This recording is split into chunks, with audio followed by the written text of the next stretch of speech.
ಈಗ ಆಗಲಿಲ್ಲ. ಯಾಕೆ ಅಂತ ನೋಡೋಣ. ರಾಹುಲ್ ಗಾಂಧಿಗೆ ದೂರವಾಣಿ ಕರೆ ಮಾಡಿ ಮಾತನಾಡಿದ್ರಂತೆ ಮುಖ್ಯಮಂತ್ರಿಗಳು. ರಾಜೀನಾಮೆ ಕೇಳ್ತಿಲ್ಲ ಸಾಕಿಮ್ ಅಂತ ಹೇಳಿ ರಾಹುಲ್ ಗಾಂಧಿ ಒಂದು ಲೈನ್ ಆದೇಶವನ್ನು ಕೊಟ್ಬಿಡ್ತಾರೆ. ಸಿಎಂ ಜೊತೆಗೆ ಎರಡೇ ಮಾತನಾಡೋದು ರಾಹುಲ್ ಗಾಂಧಿ, ಫೋನನ್ನು ಕಟ್ ಮಾಡಿಬಿಡ್ತಾರಂತೆ. ಅದಾದ ಬಳಿಕ ಆಪ್ತ ರಾಜಣ್ಣ ವಜಾಗೆ ರಾಜ್ಯಪಾಲರಿಗೆ ಸಿಎಂ ಶಿಫಾರಸನ್ನು ಮಾಡ್ತಾರೆ. ಪಬ್ಲಿಕ್ ಟಿವಿಯಲ್ಲಿ ರಾಜಣ್ಣ ಹಿಟ್ ವಿಕೆಟ್ನ ಎಕ್ಸ್ಕ್ಲೂಸಿವ್ ಡೀಟೇಲ್ಸ್, ನಿನ್ನೆ ಇನ್ಸೈಡಲ್ಲಿ ಏನಾಯಿತು ಅನ್ನೋದರ ಡೀಟೇಲ್ಸ್. ವರಿಷ್ಠರು ಈಗಾಗಲೇ ನಿರ್ಧಾರ ಮಾಡಿಬಿಟ್ಟಿದ್ರು. ಬೆಳಗ್ಗೆನೆ ಮುಖ್ಯಮಂತ್ರಿಗಳಿಗೆ ಹೇಳಿದ್ದಷ್ಟೇನೆ, ಟೈಮು ಕೂಡ ಕೊಡಲಿಲ್ಲ. ಸಂಜೆ 6 ಗಂಟೆ ಒಳಗೆ ಅವರನ್ನು ವಜಾ ಮಾಡಿರುವಂತಹ ಆದೇಶ ನಮ್ಮ ಕಿವಿಗೆ ಬೀಳಬೇಕು, ಆ ಪ್ರತಿಯನ್ನು ವಾಟ್ಸಪ್ ಮಾಡಬೇಕು ಅಂಥೇಳಿ ಕೆ.ಸಿ. ವೇಣುಗೋಪಾಲ್ ಹೇಳಿದ್ರಂತೆ. ನೀವು ಇನ್ನೂ ಮಾತನಾಡಬೇಕು ಅನ್ನೋದಾದರೆ ರಾಹುಲ್ ಗಾಂಧಿನೇ ಕಾಂಟ್ಯಾಕ್ಟ್ ಮಾಡಿ ಅಂತ ಹೇಳ್ತಾರಂತೆ. ರಾಹುಲ್ ಗಾಂಧಿ ಅವರನ್ನು ಮನವೊಲಿಸಬೇಕು, ಹೆಂಗಾದರೂ ಮಾಡಿ ರಾಜಣ್ಣ ಅವರನ್ನು ಉಳಿಸ್ಕೊಳ್ಬೇಕು ಅನ್ನುವಂತಹ ನಿಟ್ಟಿನಲ್ಲಿ ಕೊನೆಯ ಹಂತದಲ್ಲೂ ಕೂಡ ಸಿಎಂ ಸಿದ್ದರಾಮಯ್ಯನವರು ಕಸರತ್ತನ್ನು ಮಾಡಿದ್ರು ಅನ್ನೋದು ಗೊತ್ತಾಗ್ತಾ ಇದೆ. ಕಾರ್ನ ಒಳಗಡೆ ಕೂತ್ಕೊಂಡು ಫೋನ್ ಮೂಲಕ ಮನವೊಲಿಸುವಂತಹ ಕೆಲಸ ಕೂಡ ಆಯ್ತಂತೆ. ಮತ್ತಷ್ಟು ಡೀಟೇಲ್ಸನ್ನು ಕೊಡ್ತಾರೆ ಪೊಲಿಟಿಕಲ್ ಬ್ಯೂರೋ ಹೆಡ್ ರವೀಶ್, ನೇರ ಸಂಪರ್ಕದಲ್ಲಿ ಜಾಯ್ನ್ ಆಗಿದ್ದಾರೆ. ರವೀಶ್, ಕೆ.ಎನ್. ರಾಜಣ್ಣ ಅವರ ಇವತ್ತಿನ ಸ್ಥಿತಿಗೆ ಕಾರಣ ಏನು ಅನ್ನೋದು ಎಲ್ಲರಿಗೂ ಕೂಡ ಗೊತ್ತಾಗಿರುವಂತಹ ವಿಚಾರ. ಬಟ್ ಕೊನೆಯ ಕ್ಷಣದವರೆಗೂ ಕೂಡ ರಾಜಣ್ಣ ಅವರನ್ನು ಉಳಿಸಿಕೊಳ್ಳುವಂತಹ ನಿಟ್ಟಿನಲ್ಲಿ ಸಿಎಂ ಸಿದ್ದರಾಮಯ್ಯನವರ ಕಸರತ್ತು ಹೇಗಿತ್ತು ಅಂತ ಹೇಳಿ ಎಕ್ಸ್ಪ್ಲೇನ್ ಮಾಡಬಹುದಾ ಅಂತ ಹೇಳಿ. ಪ್ರೇಮ್, ಪ್ರಮುಖವಾಗಿರ್ತಕ್ಕಂಥದ್ದು ರಾಜಣ್ಣ ಅವರ ವಿವಾದಗಳ ಟ್ರ್ಯಾಕ್ ರೆಕಾರ್ಡ್ ಏನು ಅನ್ನೋದು ಎಲ್ಲರಿಗೂ ಕೂಡ ಚೆನ್ನಾಗಿ ಗೊತ್ತಿದೆ. ಕೇವಲ ಇದು ಫ್ರೆಶ್ ಆಗಿ ಮಾಡಿರ್ತಕ್ಕಂಥ ಒಂದು ಮಾತು ಎಲ್ಲೋ ಬಾಯಿ ತಪ್ಪ ಆಡಿದ್ದಾರೆ ಅಂತ ಹೇಳೋದಕ್ಕೂ ಕೂಡ ಕ್ಲೈಮ್ ಮಾಡ್ಕೊಳ್ಳೋದಂಥ ಸ್ಥಿತಿ ಮುಖ್ಯಮಂತ್ರಿ ಸಿದ್ದರಾಮಯ್ಯನವ್ರಿಗಿತ್ತು.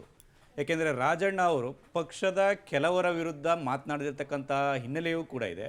ಜೊತೆಗೆ ಆಗಿಂದಾಗೆ ಕೆಲ ನಡಾವಳಿಗಳ ಬಗ್ಗೆಯೂ ಕೂಡ ಮಾತನಾಡಿದ್ದಂಥದ್ದು ಕೂಡ ಇದೆ. ಅಷ್ಟೇ ಅಲ್ಲ, ಹೈಕಮಾಂಡ್ ಪ್ರತಿನಿಧಿಯಾಗಿ ರಾಜ್ಯಕ್ಕೆ ಕಳಿಸಿರ್ತಕ್ಕಂಥ ಸುರ್ಜೇವಾಲಾ ಅವರ ಬಗ್ಗೆಯೂ ಕೂಡ ಮಾತನಾಡಿದಂತಿದೆ. ಆ ಸಂದರ್ಭದಲ್ಲಿ ಎಲ್ಲ ಕಡೆಗಳಲ್ಲೂ ಕೂಡ ಮುಖ್ಯಮಂತ್ರಿ ಸಿದ್ದರಾಮಯ್ಯ ಅವರು ತಮ್ಮ ಆಪ್ತನ ರಕ್ಷಣೆಯನ್ನು ಮಾಡ್ತಾಯಿದ್ರು. ಜೊತೆಗೆ ಹೈಕಮಾಂಡ್ಗೆ ನಿರ್ದಿಷ್ಟವಾಗಿ ಇವರನ್ನು ಒಂದು ರೀತಿಯಲ್ಲಿ ವಜಾ ಮಾಡಬೇಕು, ತೆಗೆದುಹಾಕಬೇಕು, ಶಿಸ್ತು ಕ್ರಮ ತೆಗೆದುಕೊಳ್ಬೇಕು ಅನ್ನೋದು ಕೂಡ ಒಂದು ರೀತಿಯಲ್ಲಿ ನಿರ್ದಿಷ್ಟವಾಗಿ ಪಾಯಿಂಟ್ಗೂ ಕೂಡ ಬರೋದಕ್ಕೆ ಆಗ್ತಾ ಇರಲಿಲ್ಲ. ಆದರೆ ಪ್ರಮುಖವಾಗಿ ರಾಜಣ್ಣ ಅವರ ಒಂದು ವಿವಾದಿತ ಹೇಳಿಕೆಯಿಂದಾಗಿ ದೊಡ್ಡ ಮಟ್ಟದ ರಾಷ್ಟ್ರಾದ್ಯಂತ ಮುಜುಗರ ಉಂಟಾಯಿತು. ಜೊತೆಗೆ ರಾಹುಲ್ ಗಾಂಧಿ ಅವರನ್ನೇ ಪ್ರಶ್ನೆ ಮಾಡಿದಂತಿತ್ತು. ಹಾಗಾಗಿ ಸಿದ್ದರಾಮಯ್ಯನವರು ಏನೇ ಸರ್ಕಸ್ ಮಾಡಿದರೂ ಕೂಡ ತಮ್ಮ ಆಪ್ತನನ್ನು ಉಳಿಸ್ಕೊಳ್ಳೋದಕ್ಕೆ ಆಗಲಿಲ್ಲ.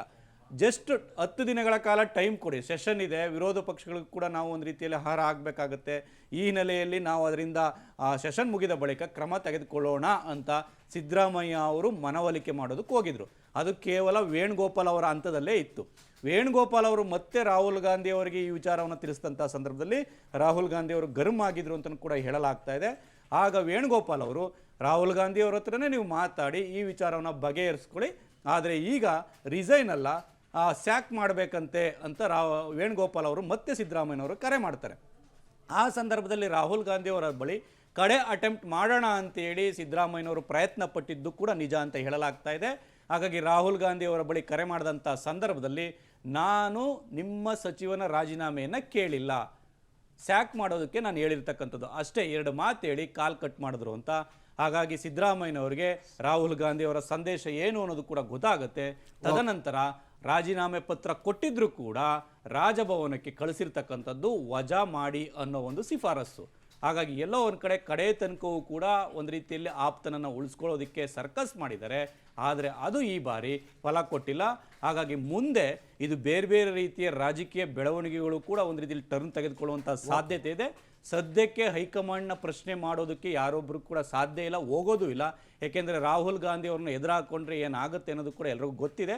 ಆ ಕಾರಣಗಳಿಗೋಸ್ಕರವಾಗಿ ಸದ್ಯಕ್ಕೆ ಸೈಲೆಂಟ್ ಆಗಿದ್ದು ಮುಂದಿನ ದಿನಗಳಲ್ಲಿ ಬೇರೆ ಬೇರೆ ರೀತಿಯ ತಂತ್ರಗಳನ್ನು ಮಾಡೋದ್ರ ಮೂಲಕ ಇಡೀ ರಾಜಕಾರಣದ ದಿಕ್ಕನ್ನು ಬದಲಾಯಿಸುವಂಥ ಚಾನ್ಸಸ್ ಕೂಡ ಜಾಸ್ತಿ ಇರುತ್ತೆ. Prem, right, thank you Ravish, ತಮ್ಮ ಎಲ್ಲ ಮಾಹಿತಿಗಾಗಿ ಧನ್ಯವಾದ. ಸದ್ಯಕ್ಕೆ ಅವರ ಶಾಸಕ ಸ್ಥಾನ ಅಬಾಧಿತ, ಯಾಕೆಂದರೆ ಅದನ್ನು ತೆಗಿಯೋಕ್ಕಾಗಲ್ಲ, ಅದು ಜನರಿಂದ ಆಯ್ಕೆ ಆಗಿರೋದು. ಬಟ್ ಸಚಿವ ಸ್ಥಾನದಿಂದಂತೂ ವಜಾ ಆಗಿದ್ದಾರೆ.